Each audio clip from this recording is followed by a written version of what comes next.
एक बहुत बड़े चक्रवर्ती सम्राट भी थे, वो महात्मा हो गए थे, भर्तरी जी, महामहिम विक्रमादित्य के बड़े भाई थे। उनके जो वैराग्य शतक है, उनके श्लोकों को संत जन स्वीकार करके आगे बढ़ते हैं। वो चक्रवर्ती सम्राट थे, तो सबका आकर्षण सबसे ज्यादा काम में होता है, इसीलिए काम को सबसे पहले रखा गया है। सबसे ज्यादा आकर्षण कोई भी हो, स्त्री पुरुष सबका, एक पहले जीव ही यौवन अवस्था का संचरण हुआ तो सबसे पहली मांग उसकी होती है काम, क्योंकि हम काम क्रिया से ही इस शरीर का सृजन हुआ है, उसमें संस्कार भरे हुए हैं और पूर्व से हम कामनाओं से ही व्याप्त चले आए हैं। तो जब हमारी चेतना जागृत होती है तो सबसे पहला विकास इस काम का होता है।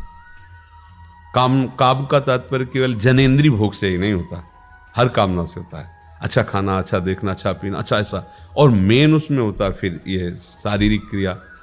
तो वो चक्रवर्ती सम्राट थे ही, उनके मन में जब ये बात आई कि आकर्षण, मन का आकर्षण बहुत सूक्ष्म अंदर से देखने वाले थे, तो उन्होंने ऐलान किया कि जो विश्व की सबसे सुंदर स्त्री वो हमारे पास वो महारानी के रूप में विराजमान होगी। तो कौन नहीं चाहेगा ऐसे चक्रवर्ती सम्राट की महारानी।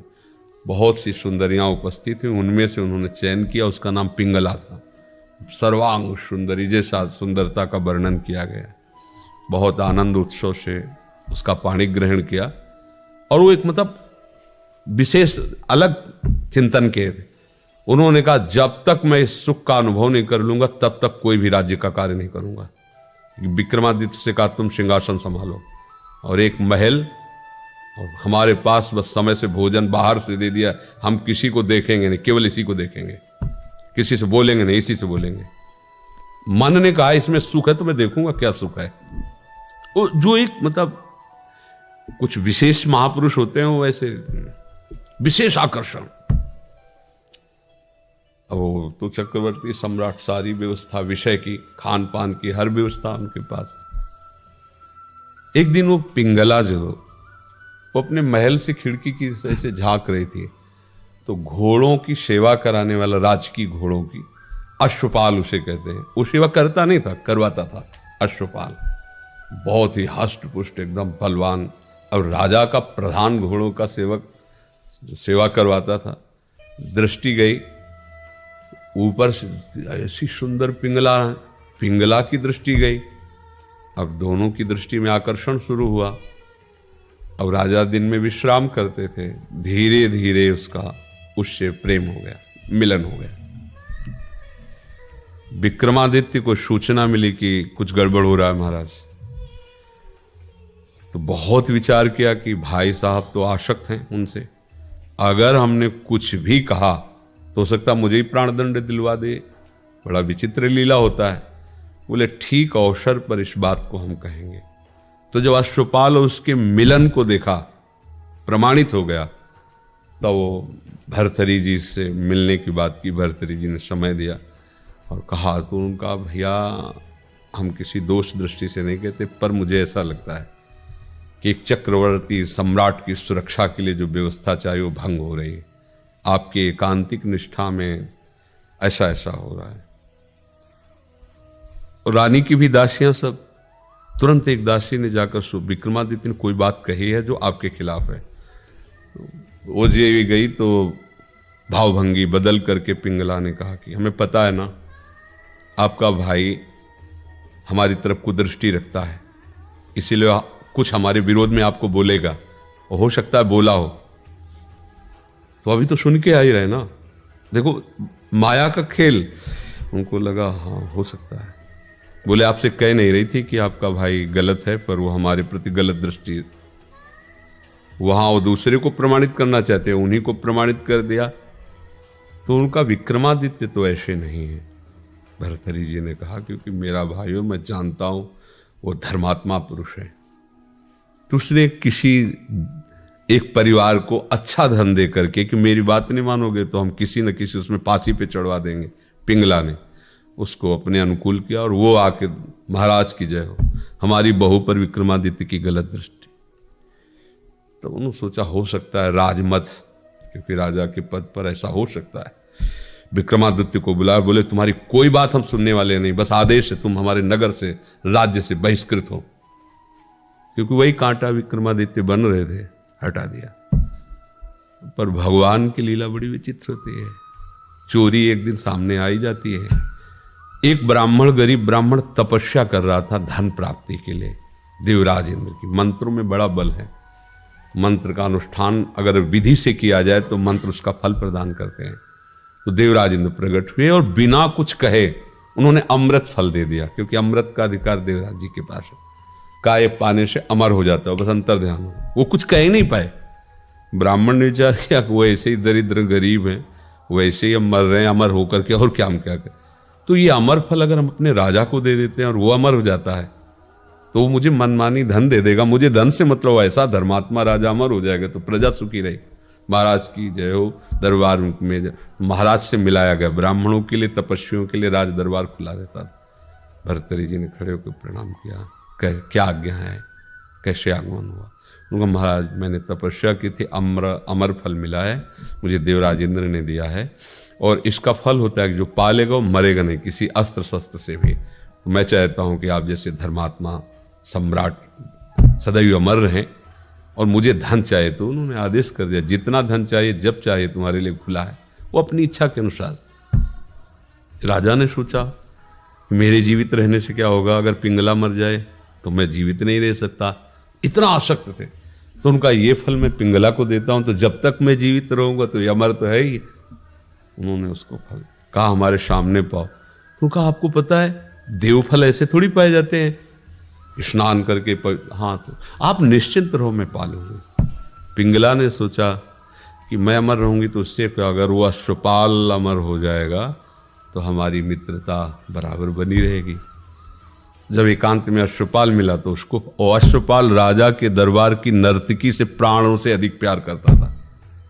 राजा के दरबार की नर्तकी से उसे पहले से ही मित्रता थी। वो उस नर्तकी के पास गया और कहा देखो मुझे एक अमर फल मिला है, और मैं तुम्हें इतना प्यार करता हूं कि मैं अमर होना नहीं चाहता, तुम अमर हो जाओ, ये फल खा लो। उसने ले लिया। नर्तकी ने विचार किया मैं तो नाचने वाली हूं, मेरा क्या जीवन, अगर ये फल महाराज को मिल जाए तो ऐसा धर्मात्मा राजा अमर, वो प्रार्थना की मंत्री से मुझे महाराज से मिलना। तो प्रधान नर्तकी उसके लिए अवसर, भर्तृहरि जी से कहा अमर फल मुझे प्राप्त हुआ और मैं आपको देना। अमर फल तब ऐसा, तेरे को अमर फल कहां से मिला? तो उसको कोई रहस्य पीछे का पता नहीं था ना। उसने कहा महाराज मेरी आपके अश्वपाल से मित्रता है। अश्वपाल ने दिया। तो कहा चुप, किसी से नहीं कहना, निकलो, तुम्हें जो चाहिए मिल जाएगा। ये आवाज मत करना कि मैंने अमर फल दिया, अश्वपाल ने तुम्हें दिया।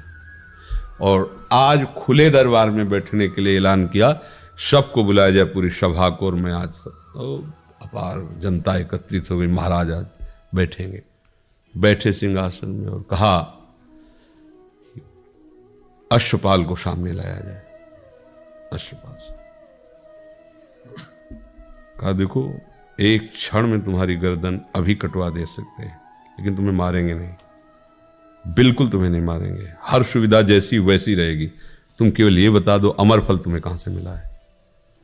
सूख गए आप, कैसे कहे? तो उसने कहा महाराज जब आपने क्षमा ही कर दिया है तो महारानी पिंगला ने मुझे दिया है। भर्तृहरि जी को ऐसा महान दुख कि इतने धर्मात्मा भाई को इसके कहने से मैंने निकाल दिया, मेरे साथ इतना बड़ा छल हो रहा है। रानी को सभा में पेश किया तो समझे कि अब सिंहासन में बैठे, सामने खड़ी तलवार निकाली और सभा में कहा देखो हमारे देश के पवित्र ब्राह्मणों की तपस्या का फल, हमने अमर फल दिया था, रानी ने खा लिया, मैं अभी तलवार से प्रहार करूंगा, ये मरेगी नहीं। तो वो चीख पड़ी नहीं महाराज नहीं।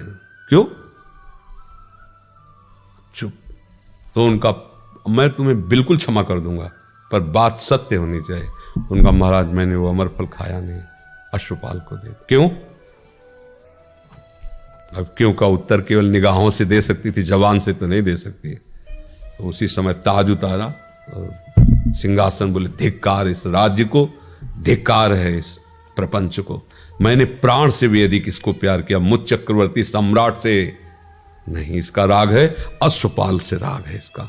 अश्वपाल एक चक्रवर्ती सम्राट की महारानी से नहीं, एक वैश्य, ये क्या उसी समय घोर वैराग्य लेकर एकांत में भजन करने गए। तो अंदर से जब तक आप विचार नहीं करोगे तब तक ये आकर्षण ऐसा ही फैलता चला है, और हम सब इसी आकर्षण में फंसे ऐसे चले जा रहे। और सब जानते हैं, सब जानते कि कोई हमसे प्यार नहीं करता। सच्चाई से, हृदय से देखो तो तुम्हें अंदर से उत्तर मिलेगा, कोई तुम्हें प्यार नहीं करता, सब अपने स्वार्थ को प्यार करते हैं। पर हमारा दिमाग काम नहीं कर पा रहा कि कोई एक ऐसा तो हो जो हमें सच्चा प्यार करे। तो हम समझ लेते कोई शरीरधारी हमको सच्चा प्यार करेगा, प्रभु के सिवा कोई सच्चा। ये उपदेश की बात नहीं कर रहे कि हम बाबा जी हैं तो भगवान का पक्ष लेके बोल रहे हैं। बच्चापन से अभी तक पूरा जीवन उनके मार्ग में जो गया है तो उनका प्यार देखा है, उनका दुलार देखा है, उनकी अपनेपन को देखा है। उनके जैसा कोई अपनापन नहीं।